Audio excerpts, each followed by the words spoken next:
गडचिरोली जिल्हा मुख्यालयात 80वा स्वातंत्र्य दिन सोहळा उत्साहात पार पडला.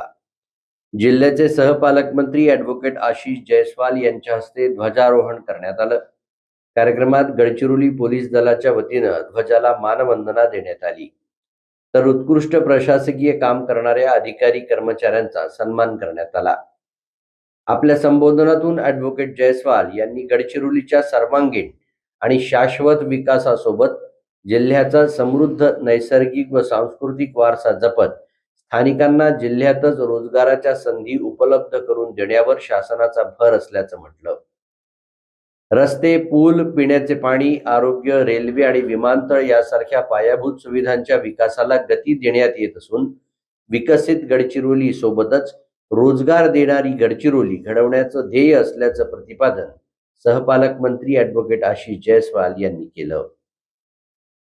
गडचिरोली जिल्ह्यातील रस्त्यांची मोठी लांबी लक्षात घेत अर्थसंकल्पात सुमारे 2600 कोटी रुपयांचा भरीव निधी केवळ जिल्ह्यासाठी उपलब्ध करून देण्यात आला असल्याचं ते म्हणाले.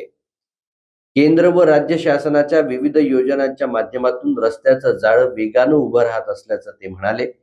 जिल्ह्यात आरोग्याच्या आवश्यक सुविधा निर्माण करण्यासाठी भरीव काम सुरू असून दुर्गम भागातील नागरिकांची वेळेवर आरोग्य तपासणी व्हावी आणि त्यांना उपचारासाठी दूरवर जाण्याचा त्रास कमी व्हावा यासाठी लवकरच हॉस्पिटल ऑन व्हील हा नवीन उपक्रम राबवण्यात येणार असल्याचं जयस्वाल म्हणाले.